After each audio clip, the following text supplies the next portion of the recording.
આપણે ઘણી વખત એક ભજન ગાઈએ છીએ, કેવી છે કુદરતની કળા, અણધાર્યું તે આગળ થાય. અણધારી આફત એવી આવી કે એક બે નહીં પરંતુ 300 જેટલા લોકોને ભરખી ગઈ. ગુરુવારનો દિવસ આટલો પીડાદાયક હશે તે કોઈએ કલ્પનામાં પણ નહોતું વિચાર્યું. એક આશા સાથે ઉડેલું એ પ્લેન ઊંડો આઘાત અને નિરાશા આપી ગયું. કોઈને ક્યાં ખબર હતી કે આ આકાશી ઉડાનની સફર જિંદગીની આખરી સફર હશે. નમસ્કાર, વાત વિગતવાર સાથે હું ભગવતી વિશાવડિયા.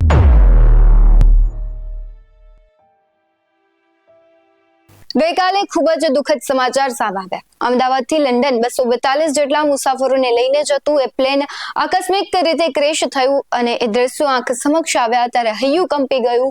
2 મિનિટ માટે ધબકારા બંધ થઈ જાય અને આપણે કહીએ છીએ કે રામ રાખે તેને કુણ રાખે. આ દુર્ઘટનામાં 242 માંથી એક જ વ્યક્તિ બચી શક્યો. નિયતિ આટલી ભયાનકતા ભર્યા દ્રશ્યો બતાવશે તેવું તો ક્યાં કોઈએ વિચાર્યું હતું, પરંતુ તારીખ 12 એટલે કે ગઈકાલે બપોરના 1:30 વાગ્યા પછીનો સમય એક સાથે બધાનો કાળ બની જશે એવી ક્યાં કોઈને ભનક પણ હતી. ગઈકાલે બપોરે 1:38 વાગે 40 થી 42 ડિગ્રીની ગરમી વચ્ચે અમદાવાદના સરદાર વલ્લભભાઈ પટેલ એરપોર્ટથી લંડન જવા માટે એર ઇન્ડિયાની ફ્લાઇટ નંબર 171 ટેક ઓફ થઈ હતી. ટેક ઓફ થયા બાદ 1:40 વાગે મેઘાણીનગરના ઘોડા કેમ્પ ખાતે આઈજીપી કમ્પાઉન્ડ પ્લેનનો પાછળનો ભાગ ઝાડ સાથે અથડાયો અને પ્લેન ક્રેશ થઈ ગયું. પ્લેન ક્રેશને કારણે ચારે તરફ ધુમાડાના ગોટે ગવટા જોવા મળ્યા. આ દુર્ઘટનામાં 300 થી વધુ લોકોના કરુણ મોત નિપજ્યા હોવાની શક્યતાઓ સેવાઈ રહી છે. હોસ્ટેલ બિલ્ડિંગ સાથે પ્લેન અથડાય છે અને ત્યાં બપોરનો સમય હતો એટલે વિદ્યાર્થીઓ સહિત જે ડોક્ટરો છે તે જમવા બેઠા હતા તેના પર આ પડ્યું અને તેમના પણ મોત થયા છે. હજુ સુધી કોઈ સત્તાવાર આંકડા નથી સામે આવ્યા, પણ આ દુર્ઘટનાના જે ભયાનક દ્રશ્યોમાં કોઈનું અંગ ઉડે છે એક બાજુ તો કોઈના હાથ પગ બીજી બાજુ ભડથું બનેલી હાલતમાં જોવા મળે છે. આ પરિસ્થિતિમાં ભોગ બનેલા લોકોમાં ગુજરાતીઓની વાત કરીએ તો વડોદરાના 27, આણંદના 33, ખેડાના 16, અરવલ્લીના 3, બનાસકાંઠાના 4, સાબરકાંઠાના 3, અરવલ્લીના 3, સુરતના 11, મહેસાણાના 9 લોકો અને રાજકોટના અને આપણા લોક લાડીલા એવા પૂર્વ મુખ્યમંત્રી વિજયભાઈ રૂપાણીનો પણ સમાવેશ થયો છે. આ દુર્ઘટનાની જાણ થતાની સાથે જ મુખ્યમંત્રી સહિતના જે નેતાઓ છે ઘટના સ્થળે પહોંચ્યા. આજે સવારે પ્રધાનમંત્રી પણ પહોંચ્યા હતા અને તેમના મુખ પર ઉદાસીનતા જોવા મળી હતી. વડાપ્રધાન નરેન્દ્ર મોદીએ સિવિલ હોસ્પિટલમાં વિમાન દુર્ઘટનામાં ઘાયલ થયેલા લોકો સાથે મુલાકાત કરી. તેઓ આ વિમાન દુર્ઘટનામાં એકમાત્ર બચી ગયેલા મુસાફર વિશ્વાસ કુમાર રમેશને પણ મળ્યા. વિશ્વાસે કહ્યું હતું, હું વિમાનમાંથી કૂદી પડ્યો નહોતો, પરંતુ સીટ સાથે વિમાનમાંથી બહાર આવ્યો છું. આ એક ચમત્કારિક ઘટના છે કે આટલા લોકોના મોત થયા છે, પરંતુ આ એક છે તે બચી જાય છે. અમદાવાદમાં ક્રેશ થયેલા બોઈંગ 787 ડ્રીમ લાઇનરનું એક બ્લેક બોક્સ મળી આવ્યું છે. બીજા બ્લેક બોક્સની શોધખોળ ચાલુ છે અને આ બ્લેક બોક્સ પરથી ખબર પડશે કે ટેક ઓફ પછી તરત જ આટલો મોટો અકસ્માત કેવી રીતે થયો. કોઈ પણ વિમાન અકસ્માતની તપાસમાં બ્લેક બોક્સ સૌથી મહત્વપૂર્ણ ભૂમિકા ભજવે. આજથી 37 વર્ષ પહેલા પણ મુંબઈથી અમદાવાદ આવી રહેલી ઇન્ડિયન એરલાઇન્સની ફ્લાઇટ અમદાવાદમાં લેન્ડ કરી હતી અને તે વેળાએ પણ ક્રેશ થઈ હતી. એટલે આ બીજી દુર્ઘટના છે કે પ્લેન ક્રેશ થયું છે અમદાવાદમાં. આ દ્રશ્યો જુઓ ત્યારે તમને એક વખત એવો વિચાર આવે કે ઈશ્વર આટલું નિર્દય તો ન હોઈ શકે. લોહીથી લથબથ લોકો, બળી ગયેલા મૃતદેહો, સ્વજનોને ગુમાવતા લોકોની આંખમાં આંસુ, આ બધું જ કદાચ શબ્દોમાં હું વર્ણન નહીં કરી શકું, કારણ કે એ કહેવાય છે કે પરિસ્થિતિ એવી છે કે આપણે એને શબ્દોમાં વર્ણવી અશક્ય છે. અતિશય પીડાદાયક દુર્ઘટનામાં સ્વજનોના ડીએનએ અત્યારે ટેસ્ટ થઈ રહ્યા છે. ત્યારબાદ માંસના લોંદા અને વિખરાયેલા અંગોને પોટલું વાળી સ્વજનોને સોંપવામાં આવશે. સ્વજનોના આવા મોતની આશા કોઈએ નહીં કરી હોય કે અણધાર્યું પણ આટલી હદે ભયાનક મોત મળશે. તે લોકો કેવી રીતે પોતાના સ્વજનોને ઓળખશે તે અત્યારે એક પ્રશ્ન છે. વાલસોયાને ભેટીને રુદન પણ ન કરી શકે, ચુંબન પણ ન કરી શકે. આનાથી કરુણ અને ભયાનક સમય ઇતિહાસમાં કોઈ ન હોઈ શકે અને આનાથી કરુણ ઘટના પણ એક પણ નથી.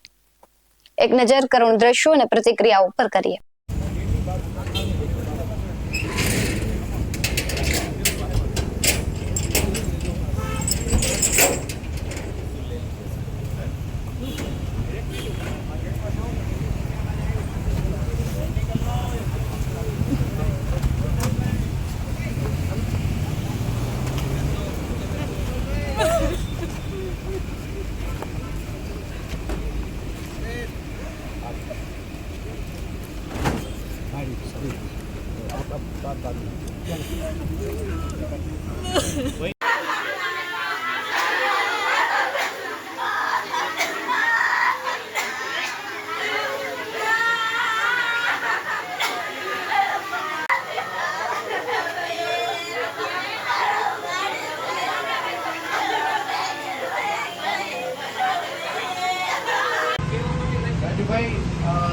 દિવસો જે પ્રમાણેના સમાચાર સામે આવ્યા છે, રાજકોટને ક્યારેય ન પૂરી શકાય તેવી ખોટ પડી છે, વર્તાઈ છે, શું છે? તો વિજયભાઈ રાજકોટના પનોતા પુત્ર કહીએ, સપૂત કહીએ, રાજકોટની માટી જેના રૂએ રૂએ પ્રસરેલી એવા વિજયભાઈ રૂપાણી સંઘ પરિવાર, આ રાષ્ટ્રીય સ્વયંસેવક સંઘના તૃતીય શિક્ષિત સ્વયંસેવક, વિદ્યાર્થી પરિષદના જાંબાઝ કાર્યકર્તા, અનેક જવાબદારીઓ નિભાવેલી વિદ્યાર્થી પરિષદમાં 1975માં શ્રીમતી ઇન્દિરા ગાંધીએ કટોકટી લઈ હતી ત્યારે સૌથી નાની વયના કેદી તરીકે મીસામાં 11 મહિના કરતાં વધુ જેલવાસ ભોગવનાર વિજયભાઈ કર્મઠ કાર્યકર્તા તો હતા જ, ખૂબ સારા એડમિનિસ્ટ્રેટર પણ હતા. એમની રાજકીય કારકિર્દી શેર ભાજપના સંગઠનથી શરૂ થઈ રાજકીય દ્રષ્ટિએ જોઈએ તો. ત્યારબાદ 1987માં એ રાજકોટ મહાનગરપાલિકામાં કોર્પોરેટર બન્યા. પ્રથમ વર્ષ ડ્રેનેજ કમિટીના ચેરમેન થયા, પછી 7 વર્ષ સુધી સ્ટેન્ડિંગ કમિટીના ચેરમેન તરીકે એમણે કામ કર્યું, ખૂબ યશસ્વી રીતે કામ કર્યું. અને હું કહીશ વિજયભાઈને અમે શ્રદ્ધાંજલિ ના આપી શકીએ એટલા માટે કે હરમેશ વિજયભાઈ અમારી સાથે જ હોય એવો પાસ થાય છે. વિજયભાઈ અમારા બધાના ઘડતરમાં અમને બધાને માર્ગદર્શન આપવામાં વિજયભાઈ હંમેશા અગ્રેસર રહ્યા. અને જે વિજયભાઈ એમ કહી શકીએ કે સંઘર્ષમાં, લડાઈઓમાં અમારી સાથે હતા, અમારું નેતૃત્વ કરતા હતા, આવા વિજયભાઈને શ્રદ્ધાંજલિ આપવાનું મન કદાપી ન થાય. પણ એની સાથેના સંભાવનાઓ જે આજે આજી ડેમના પાણી ભરેલ દેખાય છે, માનું છું કે એ વિજયભાઈ રૂપાણી છે. સૌની યોજનાને વડાપ્રધાન નરેન્દ્રભાઈ મોદીએ ઉતારી, નર્મદા માનું અવતરણ કરાવ્યું. પણ રાજકોટના આજીમાં પાણી ભરાય અને બહારમાંથી નદી, આજી નદી વહેતી રહે રાજકોટની આસપાસ, એ જો કોઈનું સ્વપ્ન હોય ને જો કોઈ સાકાર કર્યું હોય તો એ મુખ્યમંત્રી, પૂર્વ મુખ્યમંત્રી વિજયભાઈ રૂપાણી હતા. એનો સાક્ષી હું એટલા માટે છું કે સિંચાઈ વિભાગના અધિકારીઓ એમને વારંવાર મળવા માટે પ્રયત્ન કરતા હતા, પણ એમની વ્યસ્તતાને કારણે મળી નહોતું શકાતું. એમને રાજકોટ મળવા આવ્યા અને રાજકોટમાં ભૈયાજી જોશી સાથે અરવિંદા મણિયા ટ્રસ્ટનો કાર્યક્રમ હતો.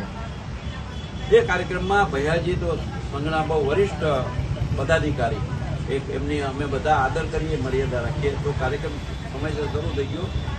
11:30 વાગે વિજયભાઈને ધ્યાનમાં મૂકવામાં આવ્યું કે વિજયભાઈ અધિકારીઓ આવ્યા છે ગાંધીનગરથી અને આજી નદીમાં પાણી જે જવાનું છે મચ્છુમાંથી, એના અંગે આપની સાથે ચર્ચા કરવાની. રાત્રે 11:30 વાગે એમણે ગાડીને બોનેટ પર બેસી અને એ આખું એપ્રૂવ કર્યું.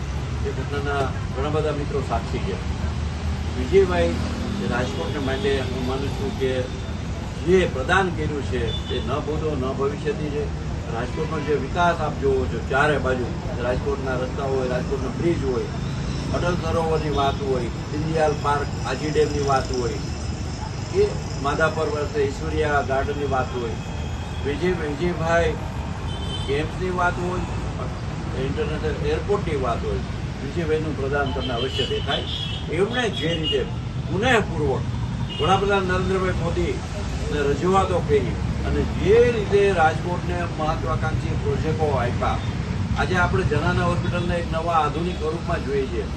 એ જનાના હોસ્પિટલ હોય કે નવા કોર્ટ બિલ્ડિંગ હોય, એટલે રાજકોટમાં જે રીતે બસ કોર્ટ બન્યું, એ સિવાય રાજકોટની આસપાસનો જે પેરીફેરીમાં વિકાસ જોઈએ, રૂડા વિસ્તાર હોય, વિજયભાઈની કામગીરી ચોક્કસપણે ગઈકાલે ખૂબ જ કરુણ ઘટના ઘટી છે અને એર ઇન્ડિયાનું જે પ્લેન ક્રેશ થયું છે એમાં આશરે પેસેન્જરો અને નીચે જે વિદ્યાર્થીઓ હતા ટોટલ લગભગ 265 જેટલા લોકોની જાનની ક્ષતિ થઈ છે. ખૂબ દુઃખદ ઘટના છે. દેશમાં અને વિશ્વમાં આવી ક્યારેય ઘટના ન ઘટી હોય એ ખૂબ હૃદયદ્રાવક અને ખૂબ જ વેદનાવાળી ઘટના ઘટી છે. અને એમાંય આપણા ગુજરાત રાજ્યના પનોતા પુત્ર, અમારા વિદ્યાર્થી પરિષદના અમારા વડીલ, જેની સાથે હું 1978થી વિદ્યાર્થી પરિષદમાં જોડાણો હતો અને વિદ્યાર્થી પરિષદથી છેક અત્યાર સુધી, મતલબ પંચાયતથી પાર્લામેન્ટ સુધી એ વ્યક્તિ પહોંચ્યા અને ગુજરાતની, દેશની, રાજકોટની ખૂબ જ અસરકારક સેવા કરી છે એવા અમારા મુરબ્બી વડીલ અને પાર્ટીના પ્રથમ કક્ષાના રાજકીય નેતા અમારા વિજયભાઈ રૂપાણીનું પણ દુઃખદ અવસાન થયું છે. 265 લોકોની જે હતાહત થઈ દુઃખ થયું છે, ગુજરી ગયા છે, એની સાથે વિજયભાઈને અને બધા એમના જે સાથે જે ગુજરી ગયા એ બધા માટે હું મારી સંવેદના વ્યક્ત કરું છું, મારા વતી, મારી પાર્ટી વતી.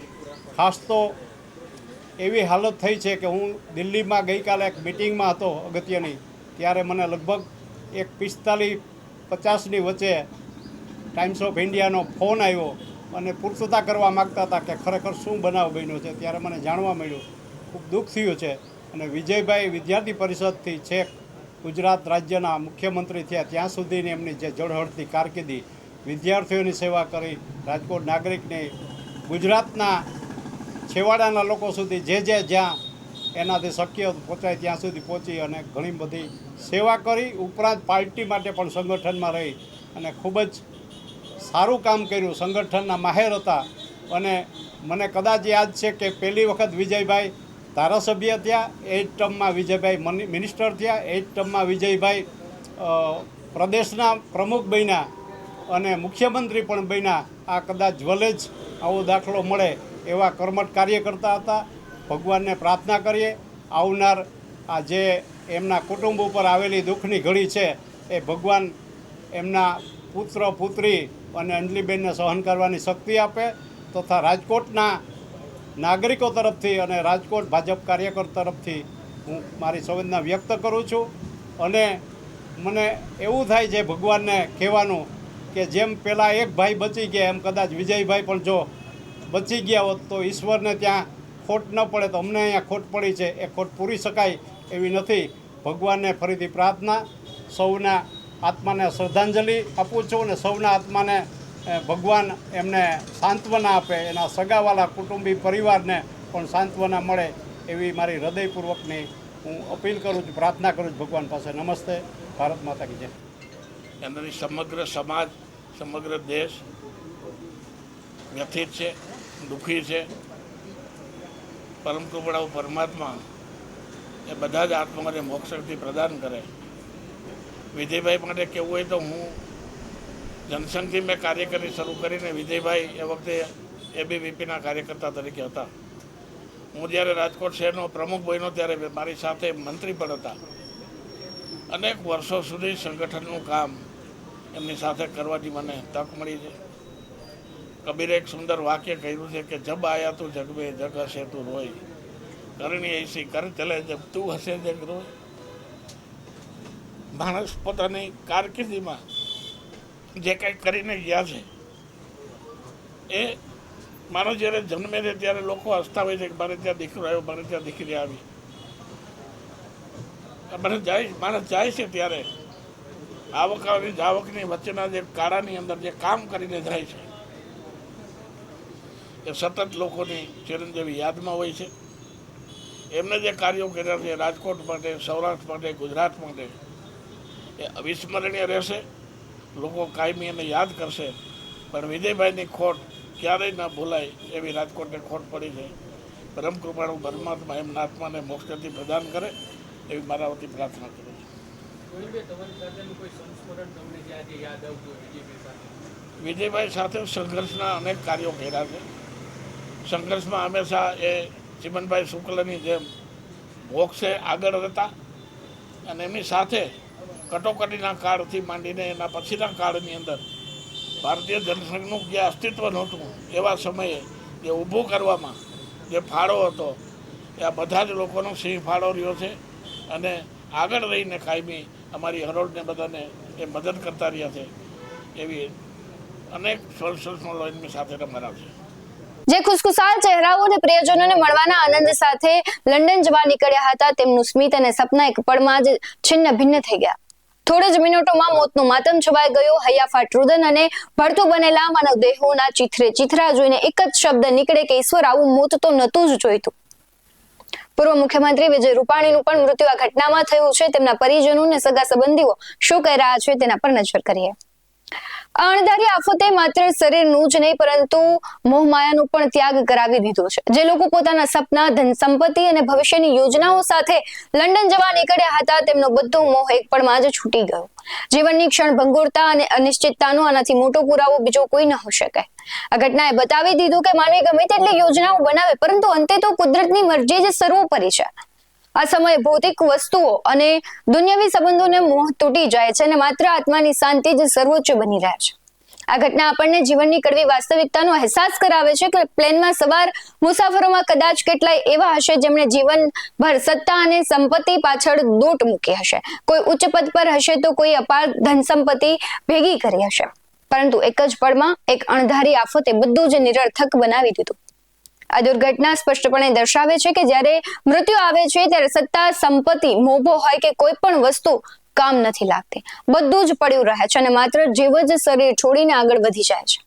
પૂર્વ મુખ્યમંત્રી જેવા ઉચ્ચ પદ પર રહેલા વ્યક્તિનું પણ આ રીતે નિધન થયું છે. ઘણા ઉદ્યોગપતિઓના નિધન થયા છે અને સામાન્ય લોકો પણ હતા જે સપનાઓ સાથે લંડન જઈ રહ્યા હતા તેમનું પણ મોત થયું છે. કહેવાય છે કે કુદરતની સામે કોઈની સત્તા નથી ચાલતી. દુર્ઘટના બાદ સૌથી પહેલો પ્રશ્ન ઉઠે કે સમગ્ર ઘટના કેવી રીતના થઈ હતી? શું SOP નો કોઈ પણ ફોલોઅપ લેવામાં નહોતું આવ્યું? શું પ્લેનમાં ટેકનિકલ ખામીઓ હતી? પાયલટના સંદેશાનો પ્રત્યુત્તર કેમ ન મળ્યો? આવા અનેક પ્રશ્નો છે, પરંતુ જવાબ અત્યારે નથી આપવાનો. કારણ કે અત્યારે જે પ્રકારના કરુણ દ્રશ્યો સામે આવી રહ્યા છે ત્યારે બસ એક જ ઈશ્વરને પ્રાર્થના કરવામાં આવે કે જે લોકોને ઈજાઓ થઈ છે એ જલ્દી સાજા થાય અને જેના મોત થયા છે એને ઈશ્વર શાંતિ આપે. હવે સત્તાવાર નિવેદનો અને તપાસ બાદ ખબર પડશે કે વાસ્તવિકતામાં શું થયું હતું. અત્યારે માત્ર BS9 TV ન્યૂઝ તરફથી આ બધા જ જે દિવંગત આત્માઓનું જીવ ગયું છે તેમને આપણે શ્રદ્ધાંજલિ પાઠવી. નમસ્કાર.